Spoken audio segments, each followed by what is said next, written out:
Welcome in, folks. As you can see, I'm here in the studio. Steven is at home in front of a giant blue screen.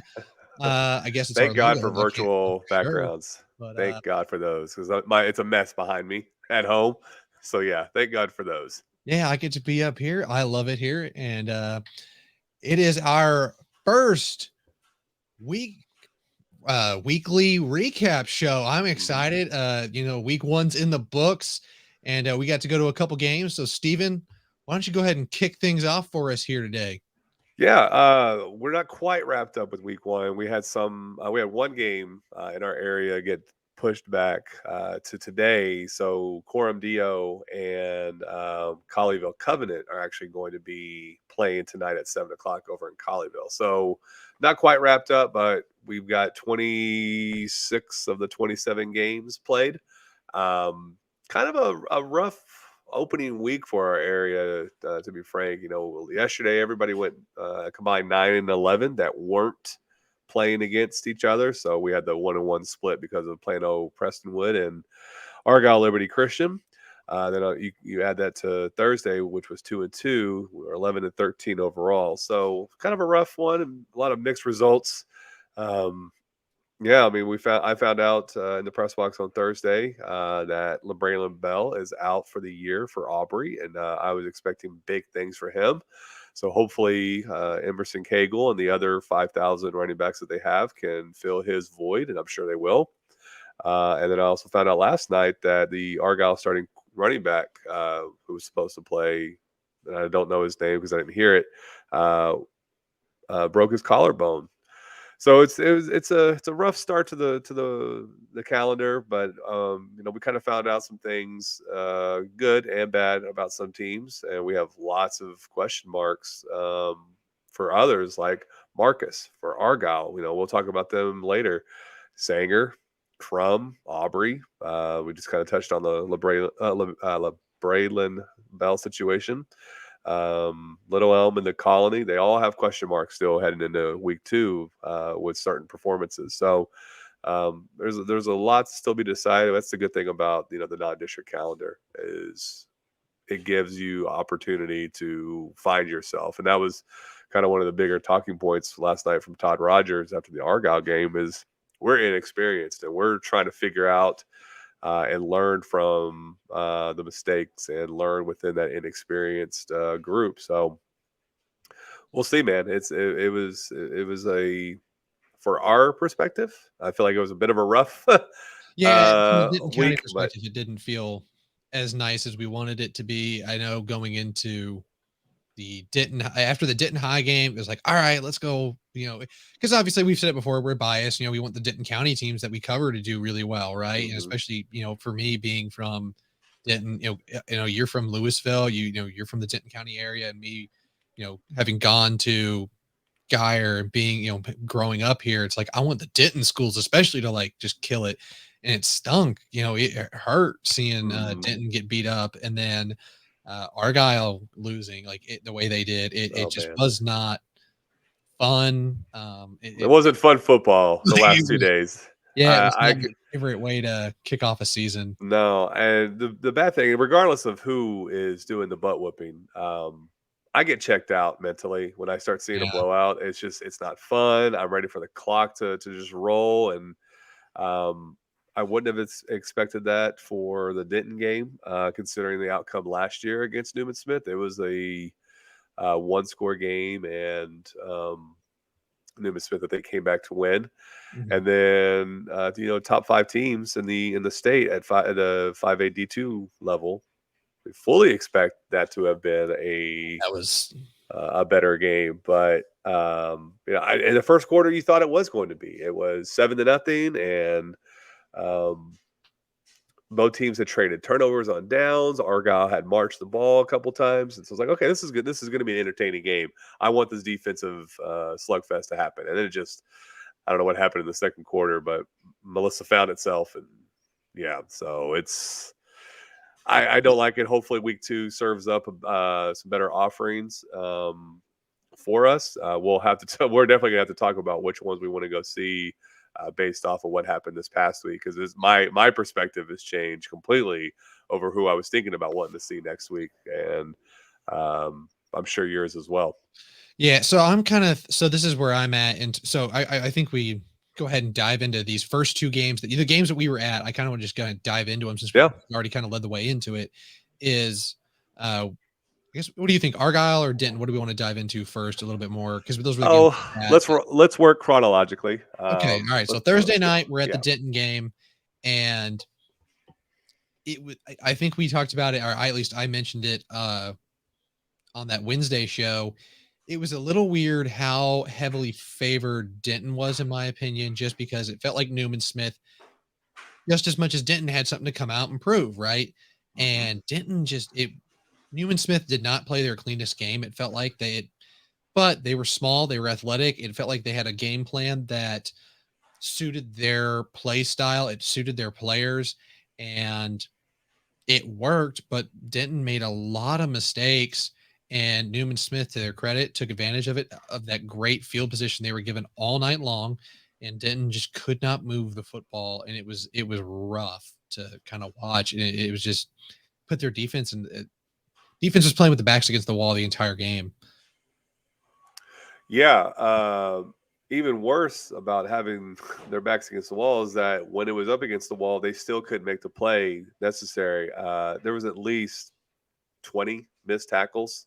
I would say Mhm. maybe 5 per quarter on Denton's side. And when you have a very agile RPO offense like Newman Smith showed with their quarterback Rougeau, and I can't remember Colton, I believe, or Coulter was the running back. I mean, they just diced them up on the ground, and then they were effective enough on their passing game too. It wasn't the greatest. I mean, I think the combined completions were 11 Yeah, for no, it was not a lot. 11 for I don't even. 35. It felt like they didn't really even throw the ball. I didn't even feel like they were throwing the ball that much. They No, threw it a little bit in the first half, but I mean, the guy we talked about, it was Rougeau and Demonte Green, and Green's a receiver, and it felt like he didn't even have to do hmm anything all game. yeah.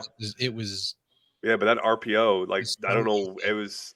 it was kind of like watching Demarcus Lawrence for the Cowboys a few years ago, where every time they would run an RPO, regardless of his assignment, he would crash that edge, Mhm. and without fail, Denton either sent everybody up the middle, and or they had their defensive end crashing into the middle to go after the quarterback. And it was just easy escapism for Newman Smith. And so it was just highly frustrating to see that on rinse and repeat. To me, I think it really highlighted the fact that they've got to find a competent running game on Denton's offensive side. I was expecting a huge thing for Lawson Floyd based off of what he did last year against Newman Smith. Um, and he did not show up like I thought he was going to. And maybe that's just on me to expect a kid as a junior or maybe a senior, I can't remember, um, to come back from an ACL injury or a knee injury. I can't remember Yeah, which ligament it it was. was an ACL, and it was a Yeah, pretty, it's a significant injury, and yeah, to he come definitely back looked and timid. perform. So that might be just on me setting those expectations, but that's also on the coaches and the way they've been talking about how they feel about the player and how the running game and everything. And I thought their offensive line would have been much better. They looked all out of sorts, false starts, holdings, missed assignments. And so that if your strongest unit is not doing their part, everything else below it just crumbles. Yeah, and I think this is one of those games. I think we'll say the same for both games. Almost is like it feels like two things can be true. One is that Newman Smith is a school that looks like they progressed and have gotten better from where they were a year ago, just from the eye test and things, uh, Yeah, looking at things. And then Denton is a school, or Denton is things can get better, right? Like it's get week one, it's non-district. You still have there's plenty of time to get better before the actual district play starts. You yep, know what to fix. Like it happened, brush it off. Let's get to the next couple games. Let's figure it out before district play starts. yeah. I can't say it any better. That's pretty much what has to happen. And It's going to be a competitive district, I think, Yeah. for Denton. So they're already going to be stuck behind Argyle, Lake Dallas, and then you got to worry about Emerson as well. So you're really battling, Independence and Memorial for that fourth spot. And if they don't, fix these things within district, it's going to be a long season at Old Denton High. Yeah. Obviously, so we'll hope things turn around there. Now, in the case of Argyle, this was a game where on the sidelines, because I'm looking at the things through a camera lens, so I don't want to feel or I'm looking at a viewfinder, so Right. I don't have a nice big monitor, but it felt like you were talking about. It felt like there was some momentum, and Argyle had a solid first drive, and I don't remember, was it a turnover or turnover on downs that first drive, the opening For drive? Argyle Yeah, or for Argyle. yeah, so Argyle had the ball first, turnovers on Yeah. down, and Okay, turnover on then downs, and then there's that second drive. It was moving really well, and I think that was where they punched it in, took the 7-0 lead yep, pretty early. And then, I mean, the sidelines were loud. Argyle was feeling it. oh They yeah. recovered a fumble early, and I mean, it felt like this was going to So be a it was great game. weird. It was weird on that fumble. So it was Devon Owen who came in unblocked or off the edge with the strip sack, and he had already just blown up a play earlier on that drive too for TFL. Um, but the ball started like at the 34, and on that fourth down, it was a fourth down play if I'm not mistaken too. Yeah, it was fourth So down. it's so it's either going to be a turnover on down or a strip sack. Well, they marked the ball back at the fourth down line of scrimmage line, which was the 34 of Argyle. And so we were in the booth like, what happened here? Did they rule incomplete? Did they rule bad? Like the fumble fell up 70. It was weird. I don't know. Like he should have been at the 40 something yard line. I mean, they scored. It didn't really matter. Or no. No, they didn't score after that one, but it's 7-10 yards or so of added a missed field position. So it was just weird. Refs had a rough night too for both of the games. So yeah, sorry, I didn't mean to derail your momentum on that No, topic, you're good. but it's just that play just still stands out. Like what did they rule on that play? So anyway, go for it. Yeah, no, so I think for me, it felt like Argyle, just energy wise, as soon as Melissa started to take off, it dissipated. Like the fans were still into it for a little while, and then it like the student section, but it died really fast, and it was so Hmm. weird. I've never seen that from an Argyle team. It was bizarre. It was just felt flat for a lot of the game. It was Uh-huh. bizarre. And I think you'll kind of be able to get into it a little bit more watching from the booth, but I felt like I was seeing more missed tackles and maybe assignments than I had ever seen from Argyle in my life. But like you said, Todd Rogers noted when you in your interview with him, they're a young team, and then Hmm. Melissa's the opposite. They have so many starters coming back, and so Yeah. many of them are going to be guys playing either FBS ball or some form of college football. Yeah, for sure. Mike Leslie, Mike from WFAA, and I were chatting before the game. We were just kind of wondering aloud. Was the number 3 ranking for Argyle just because it has Argyle across the chest? Is it a historical type of thing where you're just ranking a team high in the preseason because of their name?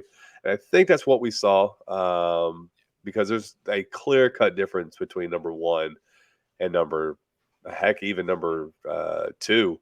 Um, you know, Sock did a okay job going against Duncanville, but they have a lot of questions too. So, but between 1 and 3, that's a huge cliff of difference. And um, yeah, there's a lot of inexperience with Argyle heading into the rest of the season.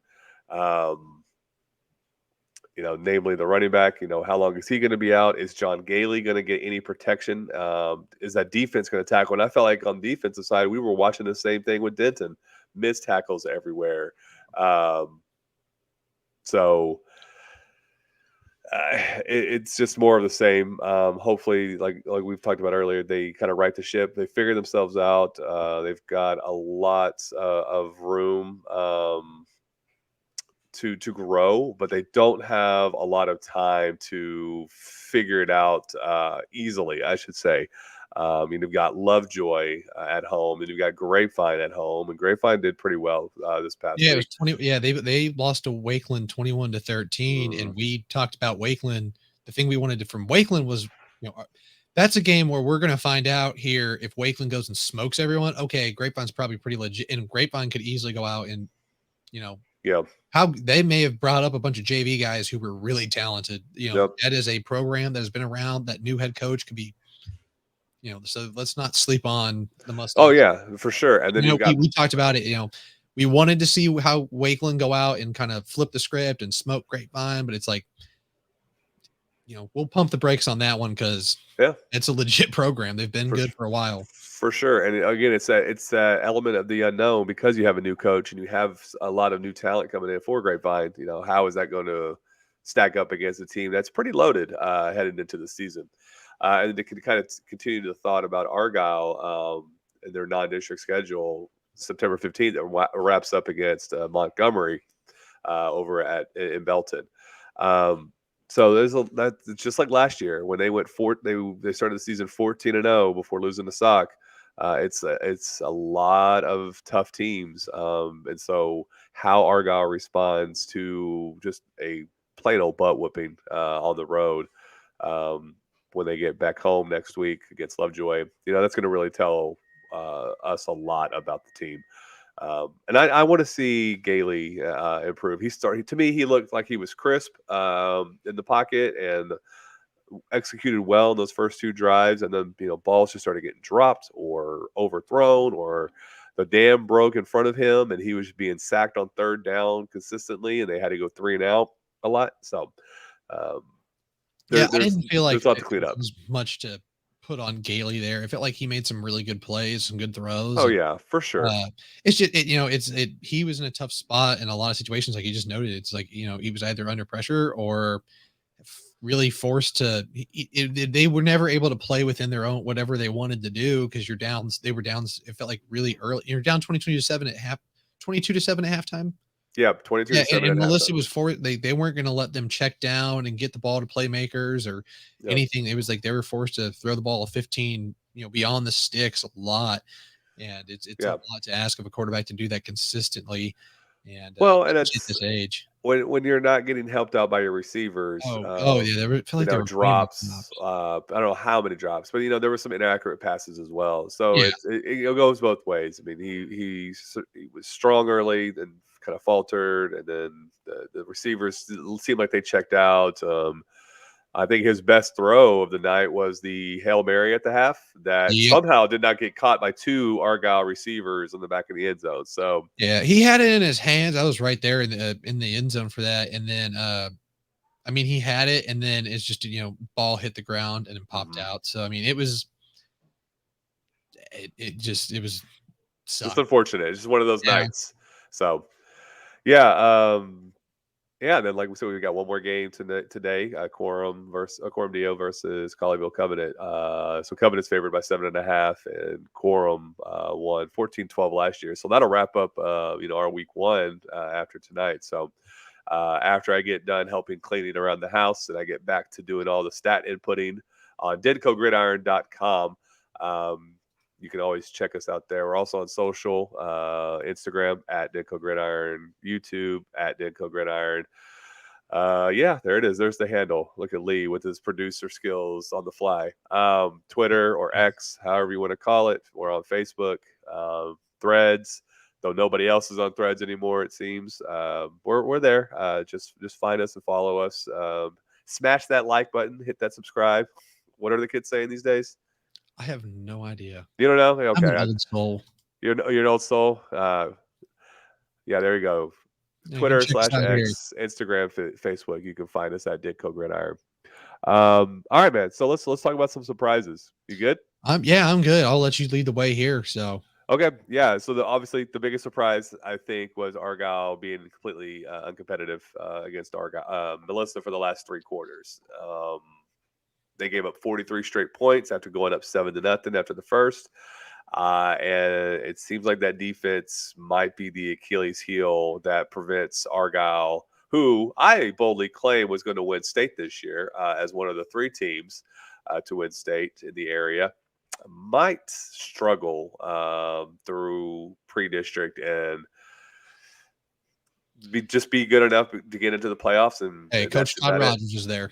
I think that was the whole reason you made that bold Yeah, prediction. probably so. I mean, maybe I was just buying the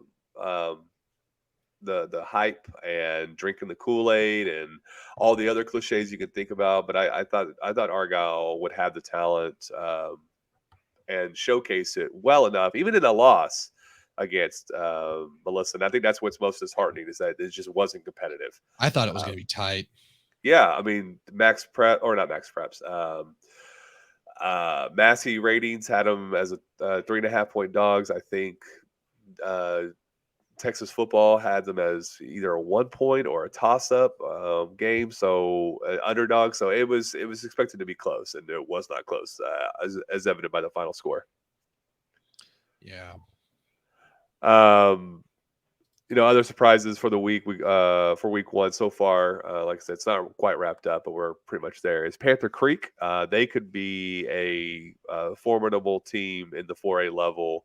Um, Braxton Roberts put on a show. He's actually somebody we'll talk about here in a little bit as well.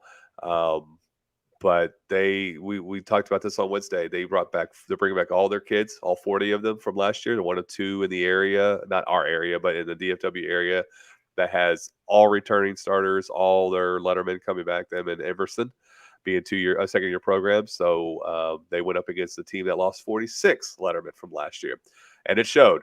On the way to a pretty gnarly, what was it, 48 to 48, 7 win. I think. It's 48-7 win over Independence. So, but he put on a clinic in the passing attack, and so kudos to him. And the Panther Creek for avenging last year's loss and starting 2023 off with a huge win. Another huge surprise, just because Preston Wood was ranked and didn't know what to expect out of the 2 transfer quarterbacks, but Liberty Christian, they will be pretty good again, and not just very good, but they might be better than last year.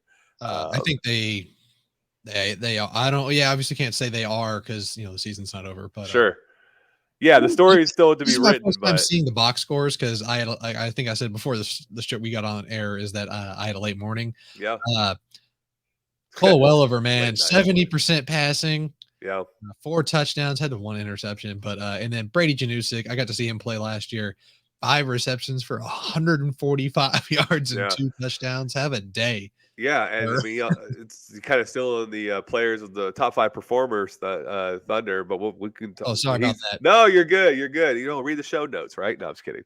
Uh, But yeah, he put on a show on both sides of the ball. He had a couple of interceptions, and as you just mentioned, those receptions and touchdowns. So, um, they have a few other players in Michael Stump, obviously Brady Janusik, and their running back who is blanking on me right now.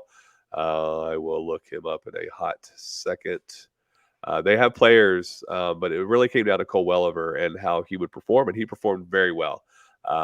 So good to see him bounce back from a rough and up and down last year at Marcus.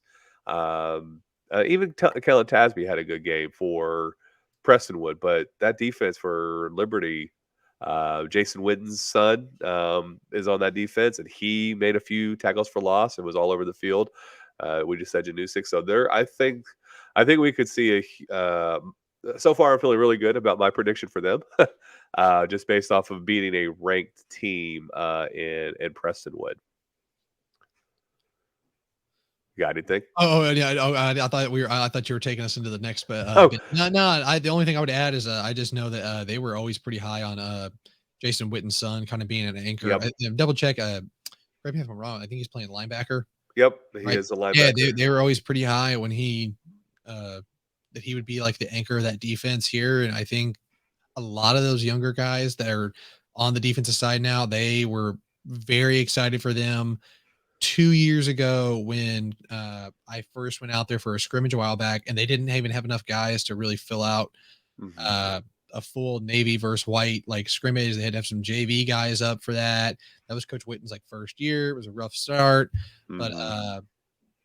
I mean, it kind of worked out. It feels like because they got a lot of experience for a lot of young dudes, and those guys could ball. You Oh know. yeah. Well, here's also the thing about you know bringing in a Witten.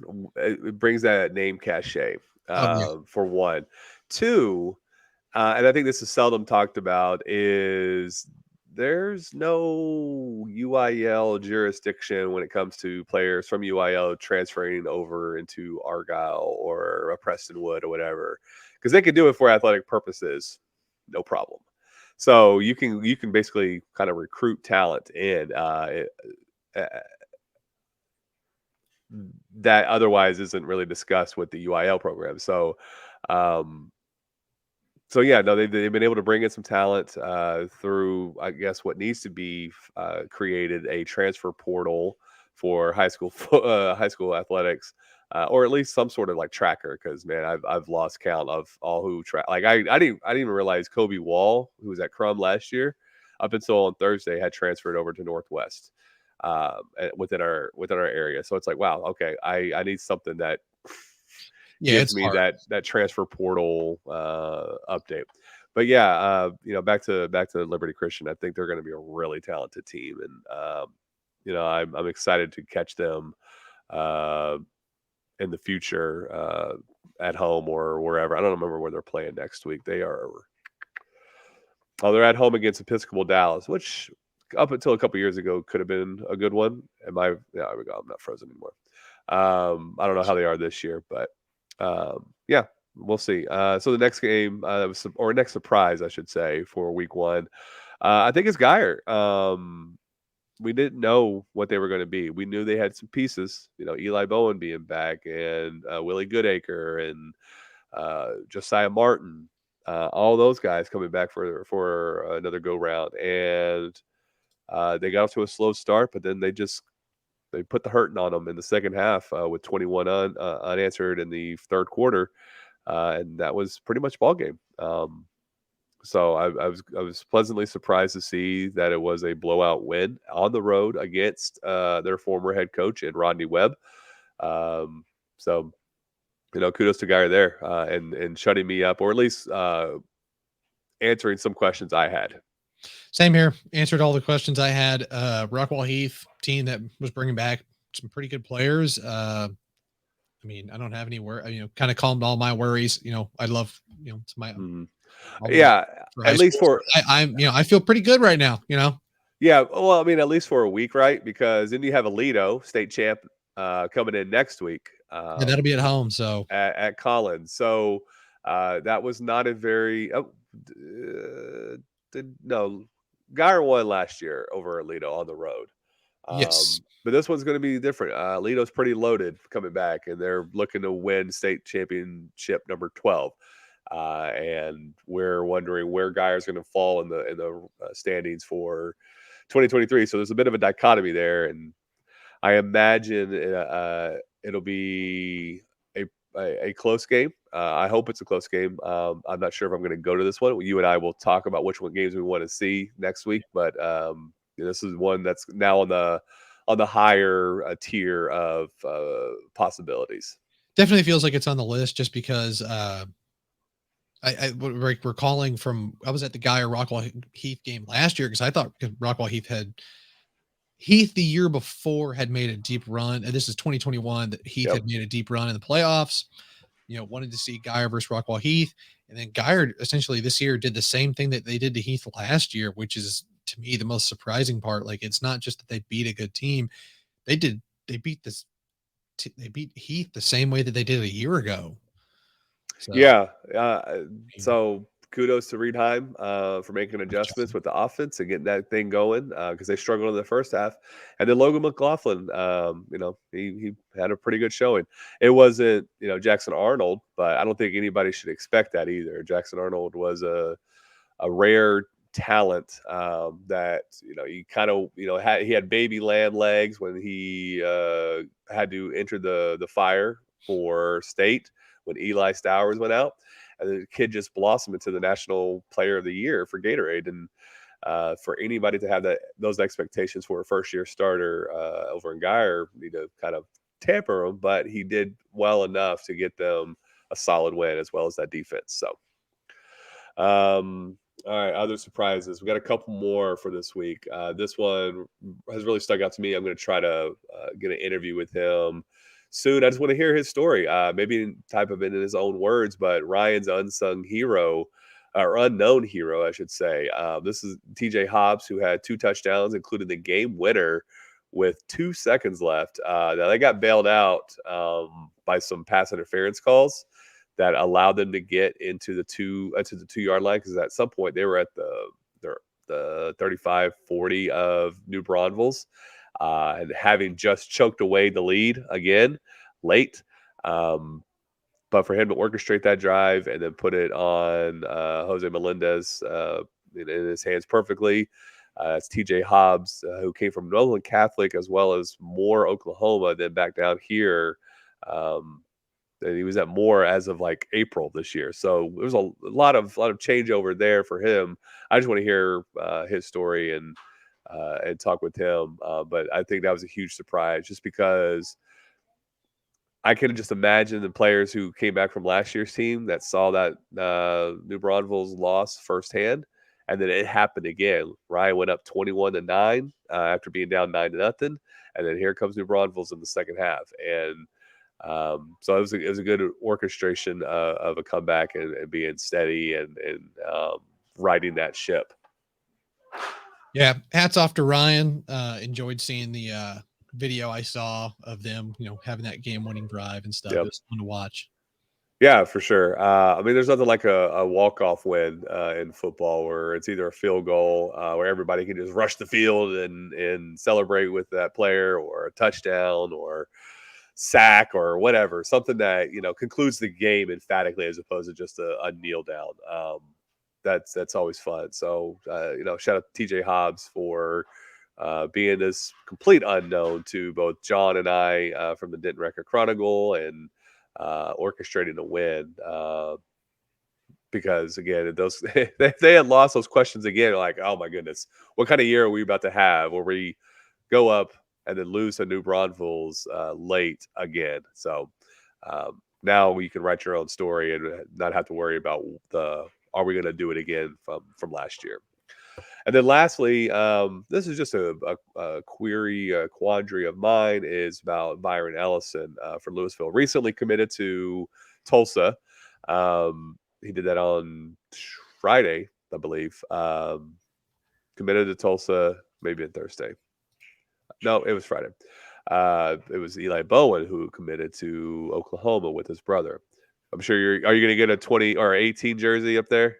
Hey, I'm gonna get all of the jerseys. We'll You have should get, all of them at some point, and we're just gonna yeah. So rock you them should get all. like a quad OU jersey where it's Billy Bowman's number and Jaden And have Hardy's number, Peyton Bowen and Eli Bowen's number, just all on your back. It's the DenCo and Sooners. just a Denton County. I'll just have all the Denton County. I'm loving the Denton OU pipeline. Yeah, I mean, I'm loving it, baby. what's It's crazy is like the just Denton County to Oklahoma, the state pipeline, because then you've got David Kabongo for Byron Nelson going to OSU. yep. You've got Byron, who I just mentioned a minute ago. He's going to Tulsa. Ashton Williams is going to Tulsa.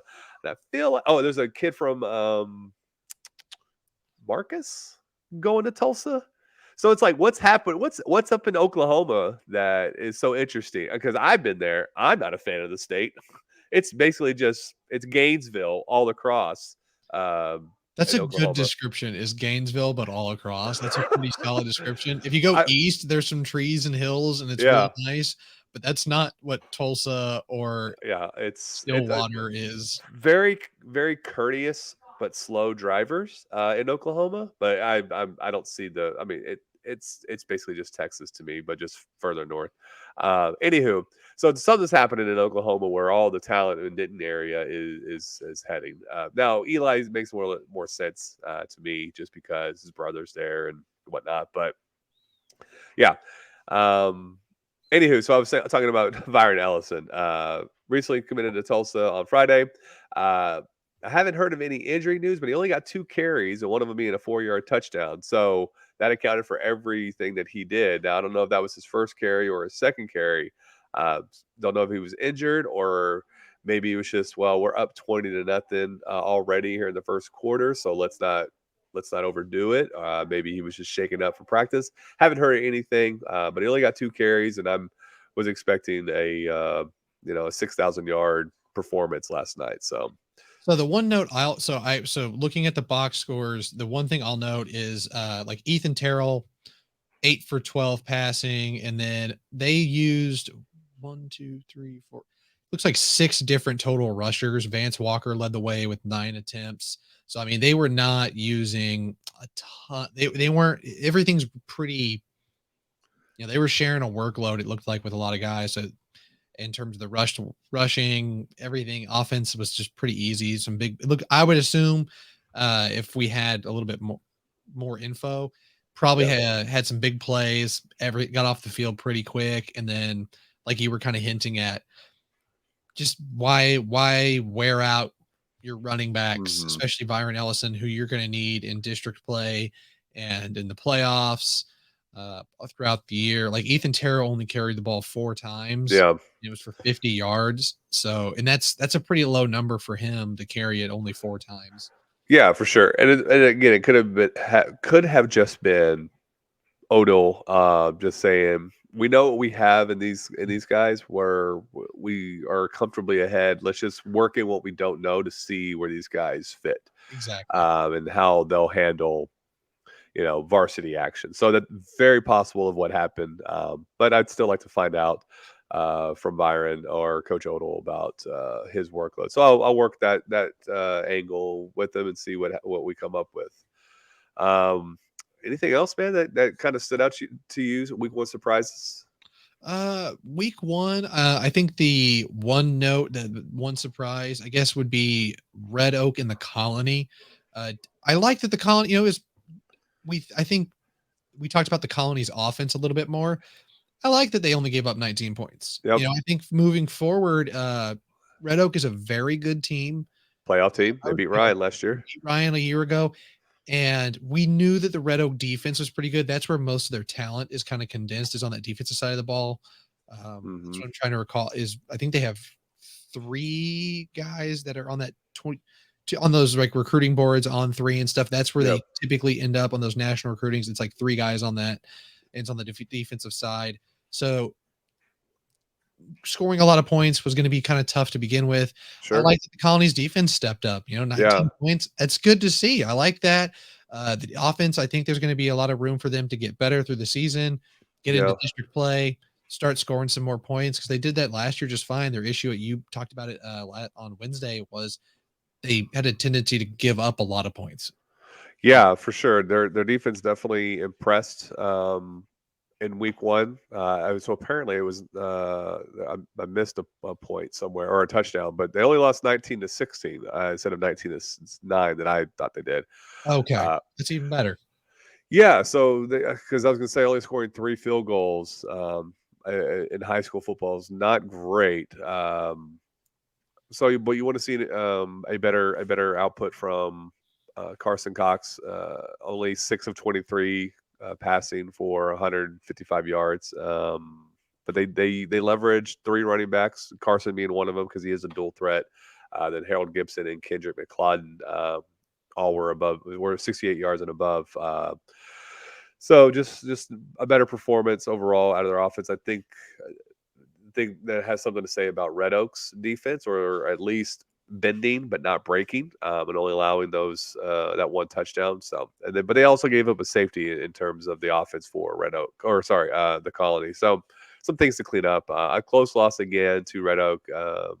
Not the fireworks that we were expecting like last year, but Mhm. uh, I think solid. I was impressed just because again it kind of helped answer some questions for them. It's like is that defense going to contend to keep that offense in the mix each game? And Yep. so far, yes. But we'll see what happens with week 2 and the rest of the non-district. They have to go to Royce City, and uh, then they go into district play, and that starts with South Hills and that should be an easy win for them because it was last year. It was like I don't know, 63-0 at halftime or something. It was bad, um, but yeah. So kudos Yeah. to Colony. The last one for me is actually going to be Hebron 39-34. Jesuit, typically, they've been a solid program for a while now. Mhm. But I like seeing Hebron get off to a win to start the season. Yeah, Just see a good step in the right direction. Got some decent quarterback play at 60, Creighton Jr. out, 60% passing to start the year. Just felt like, everything kind of clicked pretty well for them, at least offensively. Uh, I just, yeah. It good wasn't a step in the right direction for them. absolutely, Year. especially for year 2 under John Towles. It wasn't a juggernaut performance, and they had to withstand Jesuits comeback, and uh, they held them off, and so it's a good solid week 1 win for a team that has some pieces on defense, has some pieces on offense, and let's see how it all coalesces. Yeah, and that's it in terms of surprises. That's kind of it for me. Not surprises, but things that I wanted to see or a little bit surprised by. Yeah, But they just kind of stand out for yeah, it just sure. stood out. I'm good for the Hawks. I love seeing that. I know John Towles. Everything I've heard, everyone loves him. So Hmm. Yeah, no, he's a good a lot of champion of Brian Basil or sorry Brazil, um, and what he stood for, and rest in peace for him. yeah. Um, but he was their only coach, and now John is their second program coach, and I think I can't remember where he comes from. I know he comes from like the Houston area. So last year was okay, and then hopefully this year is better, and he has them on the right path forward. Um, I have a surprise, um, not performer, or just a surprise for week 1. I was kind of disappointed in the Wi-Fi at Melissa's new stadium. Now I've been to a few brand new stadiums on week 1 through the years. Last year it was Carico over in Little Elm / Braswell, wherever you want to call them. Um, and then it was they everything was on the up and up outside of some cleaning that they had to finish doing, like mopping or whatever, or wiping down counters. Uh, Everything went off without a hitch. And then last night, that Kenny Deal Stadium, Wi-Fi was sluggish. They didn't have rosters readily available, which at the 5A level, that's something you have to have and available for everybody who wants to be there and cover your game. So I was kind of disappointed about just some of the inside workings of it. Also, the field access was dumb too. Like if you go down there, getting back up was a pain and a half to Oh, it do. was fun. I just was climbing all over everything and everyone, and Yeah. it's a nice little half-mile walk so that's one thing we've talked about before is like, I don't need anything fancy. Just give me like a tent and some chairs and like a picnic table down on the field where I can like throw I my laptop on down I there. don't That's all I understand. need. I don't understand these new stadiums. If they're taking cues from other stadiums in the area, whether it's professional, collegiate, or high school, collegiate and high school, they're going to have like photo workrooms on the field level, so you don't have to run back upstairs to use the Wi-Fi or whatever, or have a desk or a chair. So I've never understood that, or just in general, just have like a workroom that has for reporters, they leave, they close up the press box, but then you give them access to this workroom so they can do their interview quotes and stuff, and then it has access to leaving without being locked in. So it's just like, come on, let's think just one more half step forward from where you're at to make it all accessible. So It'd be really cool because then, we can like then it's like I don't have to drive because like I drove home, I had my hour-long drive home, and then it's like I get home, it's like I'm not gonna do any of this stuff until tomorrow. It's like yeah. so. Yeah, for sure. Instead of having to work out of your phone with or in your car with your mobile hotspot, Yeah, I've done that before. it's not fun. The worst is being locked in a stadium and having to scale a fence. That happened to me at the ballpark in Arlington. It was a playoff game for Covenant actually, and I think they were playing Lake Country Christian School from Fort Worth, and I got locked in, or I took the wrong turn. And I kind of locked myself out, so I had to scale some stupid high fence, and my backpack got hung up on the fencing and everything. It was such an S show dealing with that. But yeah, no, just some disappointments with the stadium and the inner workings. Like I said, Wi-Fi was spotty at best. At least they didn't block Twitter or X, whatever you want to call it. And then the no rosters and quasi okay food. But anywho, that's just my personal rant um, about it. So before we wrap up, we get into some top performers for the week. We've mentioned some of these names. We're going to mention them again.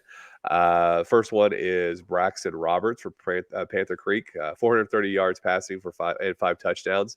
And his favorite target is number 2 on our list was Christian Trickett. He had 8 catches for 233 yards and 4 touchdowns. So a nice 1-2 combo or QB receiver duo over there in Panther Creek, because I was expecting Miles Meldrum to be the guy, and maybe he was, and he got a lot of attention, and so that's why Christian took off. But yeah, huge game, 8 catches, 233, and half of those catches going for touchdowns. The other one is a combo as well, but it's opposing players. Cole Welliver and Kellen Tasby both transferred in from 6A UIL schools to TAPS Division 1 and 2, respectively, and they put on a show. They both were over 300 yards, and they combined for 7 touchdown passes. So it's good to see those two guys step in and deliver for their teams. I'll let you talk about this one as well. Brady, it's number 4 on the list. Talk about his game last Yeah, night. Brady Janusik was I think I said 175 yards, or was it 233 yards receiving, and then 2 receptions or 2 receiving touchdowns, 2 interceptions. I mean, the dude is just beast, Yeah, both sides of the ball. Saw him play last year. Doesn't really shock me, whatever he does at this yeah. point. Yeah, and when you see those guys each week, you want, or from the years prior, you want to see them do well to start the season. You don't want them to kind of just lollygag and get into it later when the quote unquote wins start to matter. You want to see it from week one, and kudos to him for being that two-way player and showing out on both sides of the ball. Um, last one, actually the last two, we have a bonus. So we have top 5 performers, we have a bonus. So it's a hidden bonus track. Number 5 is Thomas Von Groot for Byron Nelson. This was a huge question mark entering the season for Byron. Is they lost a lot of the receivers. It was like 90% of all the receiving stats were graduated out. Receptions, touchdowns, yards, all of those were gone. So that left them with Landon Farco as their pretty much lone star receiver coming back. But the biggest question mark was quarterback play, right? Jake Wilson set the world on fire the last 2 years for Byron Nelson, got them deep into the playoffs where they lost to Denton Geyer both times in the third round. But then Tom, 321 yards and 6 touchdowns in their week 1 win over, who was it? Plano. Plano, who was a pretty decent team last year.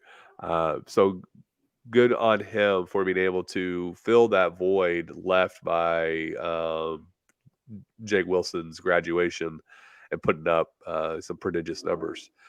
And then the last one, and I think this kind of speaks to maybe why Byron and the offense was able to do a lot of the cycle in some guys who aren't expected to be the stars for Louisville, but that defense, man, insane performance on the way to a 50-0 halftime lead with 3 defensive touchdowns, another INT, and a blocked punt for a safety, all within the first half. I mean, that's first half stats. Usually you don't get that for like a season with some teams. And they did it in the first half against Naaman Forest.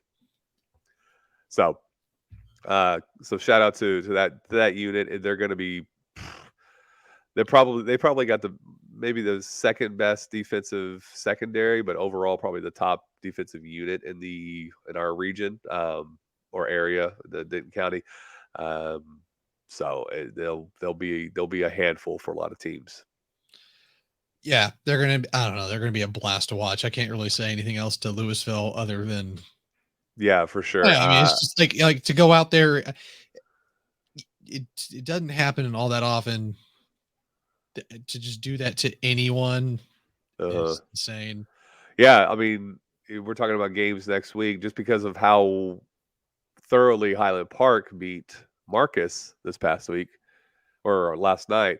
You have Louisville and Highland Park meeting next week, so it's like, man, I don't want to go there because it's in a terrible location. But Highland Stadium is looking pretty interesting for next Friday, when Good Louisville. atmosphere for football games. I will. I hear it's a horrible press box. I've been to the stadium once, and that was within the bowels and the field part, but I haven't been in the press box. So we'll see. But you and I are going to have to chat about which ones we want to go to. Um, so yeah, let's kind of close the show. What are we looking forward to next week? What are you seeing? What are you interested in terms of games, teams, or players? What I'm looking forward to next week is definitely going to be. There's three that kind of come off the top of my head. It's going to be Guyer Alito. It is actually going to be the one we just mentioned, which was oh, good grief, Louisville and Highland Highland Park. Park. It's on that list. And then that third one is Aubrey Anna. Yeah, for Yeah, that's sure. the other one. I think that I'm excited to really see Aubrey put some, get tested. It's week 2. And now, knowing that it's Levant, am I The gonna Braylon Bell is no, Braylon Bell. I wanted to say Le'Veon Bell. that would be quite the So story if Le'Veon Bell was Le'Veon Bell playing decided for to come Aubrey. back and play at 40 years old in high school. Uh, Probably could still do but it very it well. they're good. I mean, Aubrey is a team that I really do think is built not just for a deep run, but they can go win it all. I really think they're built for it. They've got a good defense. They've got a lot of talent back on both sides of the ball. And it's not just talent, it is really high level talent. Yeah, So that Aubrey Anna game really sticks out, and it's on the road for Aubrey. So yeah, it'll be you can go just out up and the get that. road. You can go get a win like that. I think you're Yeah. gonna perk some ears up. Like, okay, Well, and the Aubrey especially team. Like, yeah, especially after dropping the week 1 home loss to Sunnyvale yesterday. The late field goal to them. They came back and were trailing 21-14 at home and tied it, and then Sunnyvale um, kicked the field goal to win it. So yeah, for sure. I mean, John and I were talking about that as well. It's like that's a very interesting game. Obviously, you said Alito and Gyers is highly interesting, and Louisville and Highland Park.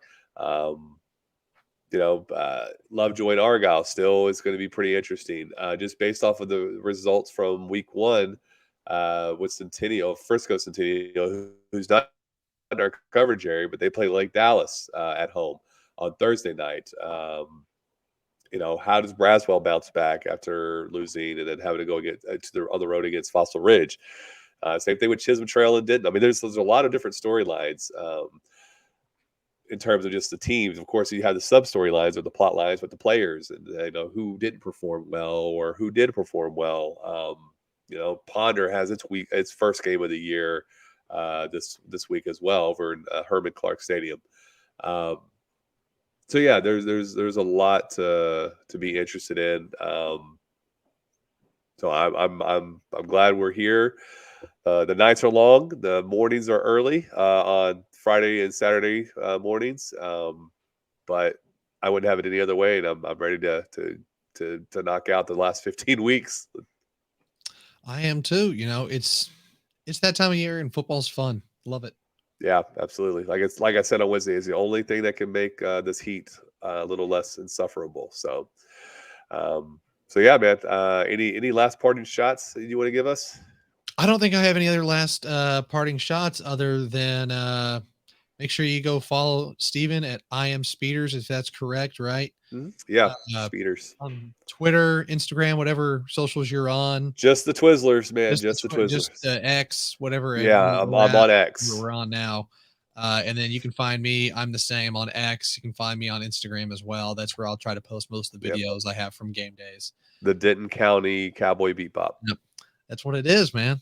Gotta love it. Spike Spiegel. All I right. You are way over my head right now. So That's fine. And we love this. Anime is my jam, man. fair enough. All right, man. Well, I think this was a pretty good uh, live week one wrap up show. I'm excited to get back in the studio on Wednesday and do this again next Saturday and keep talking Texas high school football. I am too. I mean, not a whole lot better. It's football. It's just gonna get better and better and better. We're gonna keep getting better at this, and Yeah, you guys are gonna get more and more enjoyment out of watching us and seeing our pretty faces. we're gonna get so intimate with all you lucky fans that watch us. So send your questions obviously as well. Like he just mentioned this on Twitter. You can always chat with us from these live shows on whatever platform you're in. Um, yeah, man, just reach out, info@dencogridiron.com, especially if you want to contribute. Coaches as well, if you're watching or listening to the rebroadcast. Send in your players of the week noms and your stats and all that good stuff, because we would love to be able to praise your kids, not just on the offense, because that information is easier to find, but the defense, they definitely need the love too. And if you got special teams, we'd love to have it as well.